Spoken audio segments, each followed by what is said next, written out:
नमस्कार, मैं हूं आपके साथ अग्रिमा जादौन और आप देख रहे हैं रिपोर्टर मैडम। अमेरिका और ईरान के बीच पिछले 107 दिनों से जारी युद्ध अब शायद अपने निर्णायक मोड़ पर पहुंच चुका है। अमेरिकी राष्ट्रपति डोनाल्ड ट्रंप लगातार दावा कर रहे हैं कि दोनों देशों के बीच एक अंतरिम शांति समझौता तैयार हो चुका है और जल्द ही इस पर हस्ताक्षर भी किए जा सकते हैं। लेकिन बड़ा सवाल यह है कि आखिर इस समझौते में कौन झुका है, अमेरिका या फिर ईरान? और अगर यह समझौता लागू होता है तो इसका भारत पर क्या असर पड़ेगा? क्या भारत को सस्ता तेल मिलेगा या फिर हॉर्मुज जलडमरू मध्य पर एक नए शुल्क की वजह से नुकसान भी उठाना पड़ सकता है?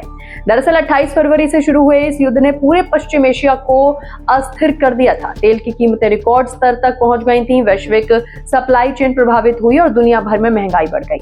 अब जो ड्राफ्ट सामने आया है उससे संकेत मिलते हैं कि दोनों देशों ने अपनी अपनी कई पुरानी मांगों पर नरमी दिखाई है। समझौते की पहली और सबसे बड़ी शर्त है तत्काल और स्थायी युद्ध विराम। सिर्फ ईरान और अमेरिका ही नहीं बल्कि लेबनान समेत पूरे क्षेत्र में सैन्य गतिविधियों को रोकने की बात कही गई है। ये ईरान की प्रमुख मांग थी क्योंकि वो शुरू से ही कहता रहा है कि किसी भी शांति समझौते को लेबनान के युद्ध विराम से जोड़ा जाना चाहिए।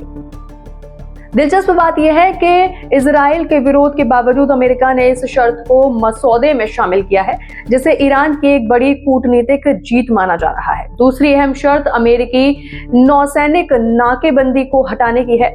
युद्ध के दौरान अमेरिका ने ईरान तेल और गैस के जहाजों को रोकने के लिए नाकेबंदी लागू की थी। अब ड्राफ्ट के अनुसार अमेरिका 30 दिनों के भीतर इस नाकेबंदी को पूरी तरह समाप्त करेगा। ये भी एक ऐसा मुद्दा है जहां अमेरिका अपने पुराने रुख से पीछे हटता नजर आ रहा है। तीसरा और भारत के लिए सबसे महत्वपूर्ण मुद्दा है हॉर्मुज। दुनिया के करीब 20% तेल और प्राकृतिक गैस की सप्लाई इसी रास्ते से होती है। युद्ध के दौरान ईरान ने इस महत्वपूर्ण समुद्री मार्ग को बंद कर दिया था, जिससे वैश्विक ऊर्जा संकट पैदा हो गया था। अब समझौते के तहत 30 दिनों के भीतर हॉर्मुज को फिर से खोला जाएगा। ईरान वहां बिछाई गई समुद्री खदानों को हटाएगा और जहाजों की आवाजाही सामान्य होगी। हालांकि यहाँ एक समझौता ऐसा हुआ है जिसमें दोनों पक्ष कुछ हद तक झुकते दिखाई देते हैं। अमेरिका चाहता था कि ये मार्ग पूरी तरह मुफ्त और बिना किसी शुल्क के खुले, जबकि ईरान जहाजों से शुल्क वसूलने पर अड़ा हुआ था। आखिरकार तय हुआ कि टोल नहीं लिया जाएगा, लेकिन ईरान जहाजों से सेवा शुल्क वसूल सकेगा। ईरान का तर्क है कि युद्ध में हुए भारी नुकसान और पुनर्निर्माण के लिए उसे आर्थिक संसाधनों की जरूरत है। इसके बाद चौथा बड़ा मुद्दा है ईरान की जब्त संपत्तियां। विदेशों में जमा ईरान के करीब 24 अरब डॉलर के फंडों को चरणबद्ध तरीके से जारी करने का प्रस्ताव है। रिपोर्ट्स के मुताबिक देखा जाए तो आधी राशि यानी कि 12 अरब डॉलर अंतिम वार्ता शुरू होने से पहले ही जारी किए जा सकते हैं। हालांकि इसी बिंदु पर दोनों देशों में मतभेद अभी भी बरकरार है। ईरान तुरंत भुगतान चाहता है, जबकि अमेरिका शर्तों के पालन के आधार पर धीरे धीरे राशि जारी करना चाहता है। पांचवी शर्त आर्थिक प्रतिबंधों को लेकर है। अमेरिका ईरान के तेल, पेट्रोकेमिकल और अन्य ऊर्जा उत्पादों पर लगे प्रतिबंधों को अस्थायी रूप से निलंबित करने पर सहमत हुआ है।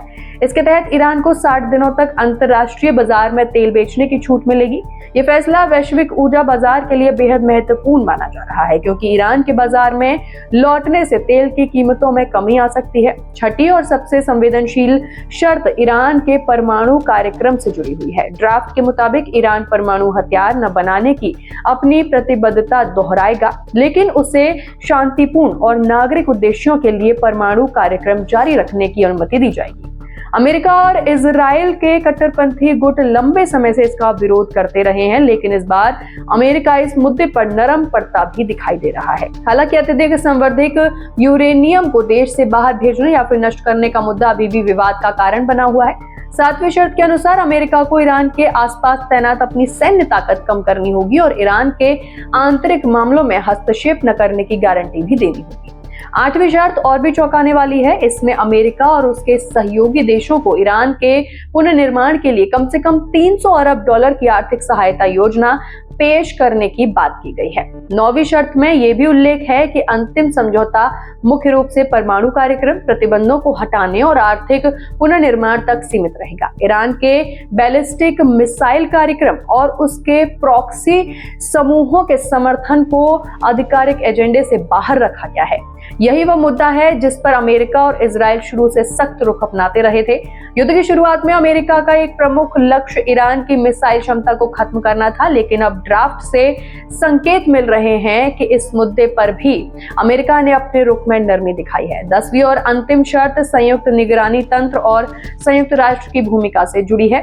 समझौते के पालन की निगरानी के लिए एक विशेष व्यवस्था बनाई जाएगी और अंतिम समझौते को संयुक्त राष्ट्र सुरक्षा परिषद के प्रस्ताव के जरिए अंतर्राष्ट्रीय मान्यता भी दी जाएगी। अब सवाल ये है कि भारत को इससे फायदा होगा या फिर नुकसान। सबसे बड़ा फायदा तेल की कीमतों में संभावित गिरावट के रूप में दिख रहा है। भारत अपनी लगभग 80% तेल जरूरतों के लिए आयात पर निर्भर है और उसका बड़ा हिस्सा हॉर्मुज से होकर जो है वो जाता है। यदि ईरान फिर से वैश्विक बाजार में तेल बेचना शुरू करता है तो अंतर्राष्ट्रीय बाजार में सप्लाई बढ़ेगी और कीमतें नीचे आ सकती हैं। भारत को ईरान से अपेक्षाकृत सस्ता तेल खरीदने का विकल्प भी मिल सकता है, क्योंकि ऐतिहासिक रूप से ईरान भारत को बेहतर क्रेडिट पीरियड और अनुकूल शर्तों पर तेल बेचता रहा है। लेकिन तस्वीर का दूसरा पक्ष भी है। हॉर्मुज पर ईरान द्वारा सेवा शुल्क लगाए जाने से शिपिंग लागत बढ़ सकती है। इसका असर भारत के आयात बिल पर भी पड़ सकता है, यानी तेल सस्ता होने के बावजूद परिवहन लागत बढ़ने से राहत उतनी नहीं होगी जितनी पहली नजर में दिखाई देती है। अब सबसे बड़ा सवाल यह है कि जब समझौते की शर्तें लगभग तय हैं तो तनाव क्यों बना हुआ है? इसकी पहली वजह हस्ताक्षर का समय है। ट्रंप कह रहे हैं कि समझौता जल्द हो जाएगा, लेकिन ईरान इस दावे को खारिज कर रहा है और कह रहा है कि अभी कई मुद्दों पर अंतिम सहमति नहीं बनी है। दूसरा विवाद परमाणु कार्यक्रम और संवर्धित यूरेनियम को लेकर है। अमेरिका चाहता है कि यूरेनियम को देश से बाहर भेजा जाए या फिर नष्ट किया जाए, जबकि ईरान इसे अपनी संप्रभुता और अधिकारों से जुड़ा मुद्दा मानता है। तीसरा बड़ा विवाद बैलिस्टिक मिसाइल कार्यक्रम है। अमेरिका और इजराइल चाहते हैं कि इस पर भी नियंत्रण हो, लेकिन ईरान इसे अपनी राष्ट्रीय सुरक्षा का विषय बताकर किसी भी बातचीत से बाहर रख रहा है। चौथा विवाद जब्त संपत्तियों की वापसी को लेकर है। पांचवा विवाद लेबनान और इजराइल की भूमिका है, क्योंकि इजराइल इस समझौते का हिस्सा नहीं है और उसने स्पष्ट कर दिया है कि वो हिजबुल्लाह के खिलाफ अपनी सैन्य कार्यवाही जारी रख सकता है।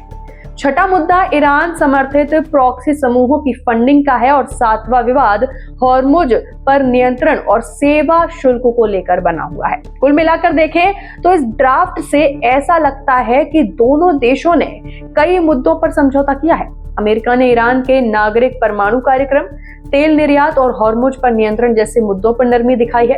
वहीं ईरान ने भी परमाणु हथियार न बनाने की प्रतिबद्धता दोहराई है और हॉर्मुज को फिर से खोलने पर सहमति भी जताई है। लेकिन अंतिम समझौता तभी संभव होगा जब यूरेनियम, मिसाइल कार्यक्रम, जब्त संपत्तियों और क्षेत्रीय संघर्षों जैसे सबसे विवादित मुद्दों पर भी दोनों देश किसी साझा रास्ते पर पहुंच सकेंगे। अब देखना होगा कि आने वाले दिनों में ये ड्राफ्ट वास्तविक शांति समझौते में बदलता है या फिर अमेरिका और ईरान के बीच अविश्वास की खाई एक बार फिर पूरे क्षेत्र को एक नए संकट की ओर धकेल देती है। इस पर आपकी क्या राय है, हमें कमेंट बॉक्स में लिखकर जरूर बताइएगा। इसी के साथ बने रहिए रिपोर्टर मैडम के साथ।